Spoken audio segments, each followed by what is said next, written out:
A Venezuelan warship sped toward an American destroyer, ignoring hails, cutting across its path at just 2.6 nautical miles, and pushing an already tense Caribbean standoff into dangerous territory. No missiles, no torpedoes, but still one of the riskiest naval encounters in years. The Gravely crew had minutes to decide: escalate, evade, or send a different kind of message. What actually ended the showdown wasn't gunfire, but light, an invisible warning only one side was ready to understand. Before we move on, please take a moment to subscribe to the channel and like the video.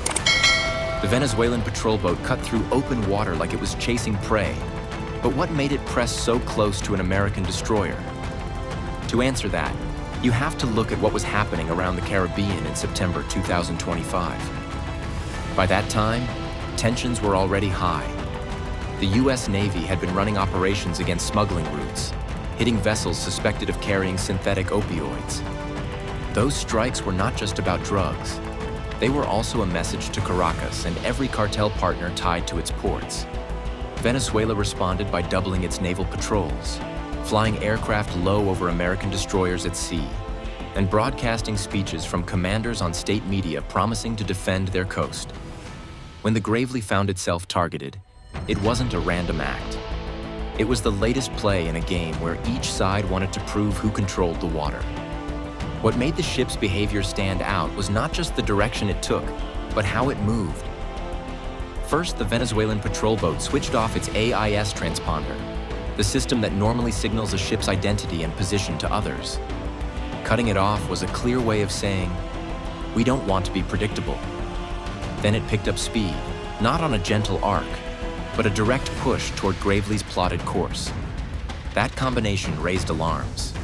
In naval practice, losing your AIS signal could be a glitch, but paired with rapid acceleration and a direct vector, it pointed to intent.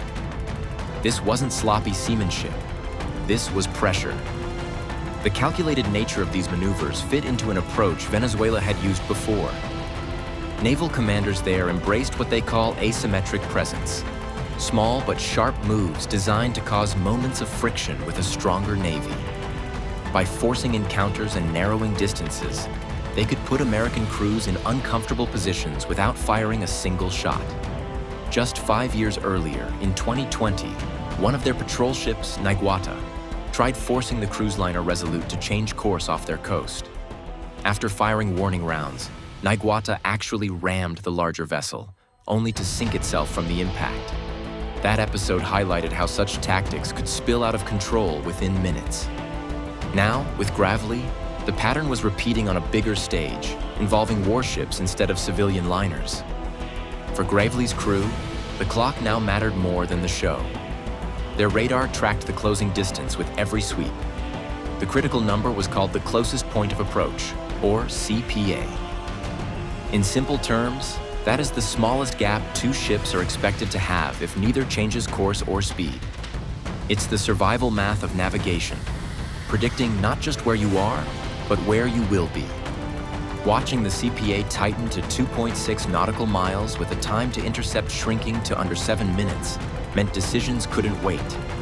Each refresh narrowed the odds. Delay too long, and the only choices left involve collision drills or combat readiness. Suspense inside a combat information center doesn't look like shouting or chaos. It looks like quiet updates, rapid recalculation, and the captain weighing bad options against worse ones. A hostile encounter might explode from silence to action in the span of a single minute. For crew members used to long watches, that change is like a rush of electricity. They knew the moment wasn't random, and they also knew previous examples had cost ships their safety. Decisions now were not about curiosity. They were about survival in international waters. So why did Venezuela push so close? Because forcing the US destroyer into that kind of calculation created headlines tension and the perception of defiance without committing to all-out war. And for Gravely, the CPA was more than a number on a radar display. It was the shrinking space between controlled deterrence and possible disaster. The real question for the Americans wasn't how close the patrol boat came, but how they could answer without setting off the very confrontation both sides claimed they wanted to avoid. The destroyer Gravely could have responded with force. Why did its crew rely on silence, sensors, and a flash of green light instead? The ship's reaction was not improvised. Every step followed a strict sequence built to keep control of the encounter while showing restraint. It started with repeated hails on bridge-to-bridge Channel 16, the international frequency all ships monitor. The Gravely's watch officers called first in English, then in Spanish, tracking the lack of response in real time. Nothing came back over the radio. Each attempt was logged to the second, part of a record that would later matter more than the shouts themselves. Fire control crews did not slew weapons toward the target. Antennas rotated, radars pulsed, but guns stayed quiet. It was a posture of preparation without provocation. The silence from the Venezuelan patrol ship was not accidental either. Cutting across Gravely's course without answering was a show of nerves. Its bridge crew knew the hailing routine, yet they answered with radar sweeps instead. Electronic emissions painted across Gravely, showing the patrol ship was willing to display boldness in front of American sensors.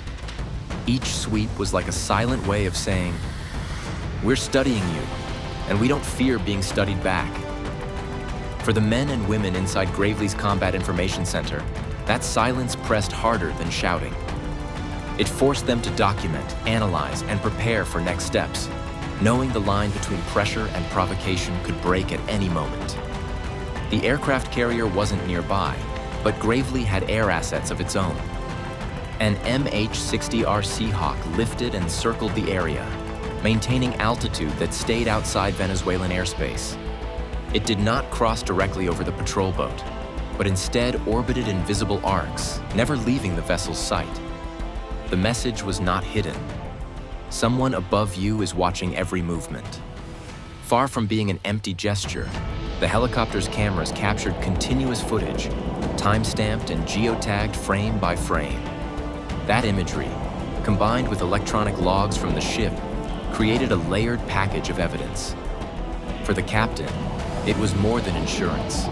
It was a shield against accusations, proof the U.S. followed rules of engagement and tried to avoid hostile action.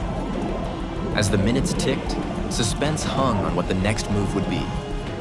Weapons were not the chosen answer. Documentation became the stronger weapon, and every second was written down. Where the patrol boat shifted, when its radar beams spiked, when the hails went unanswered. Gravely's officers knew this case could travel from open water to a diplomatic table in Washington or Caracas. That made precision as valuable as firepower. Every sensor sweep, every radar return carried importance. The real turning point came not from a missile launcher, but from the Seahawk. The helicopter targeted a green laser at the Venezuelan bridge, a visible pulse flashing out across the distance. In naval practice, this kind of laser isn't an attack. It's a warning, a controlled sign that says, "We see you, and your actions are noticed." Unlike radio calls, ignoring a light like that isn't possible. It's unmistakable, and in the world of maritime encounters, that matters more than tone of voice. Venezuelan response was measured outrage without escalation. Their radar sweeps intensified, and their ship held posture. But they did not fire, and they did not close distance further. They had absorbed the signal, understood the message, and stopped short of an incident nobody wanted. For Gravely, the encounter shifted from near collision to controlled deterrence. The combination of restraint, visual warning, and an ironclad record turned a dangerous situation into a diplomatic position of strength. The Gravely incident showed something rare at sea: how restraint and a clear record can flip a confrontation into legitimacy.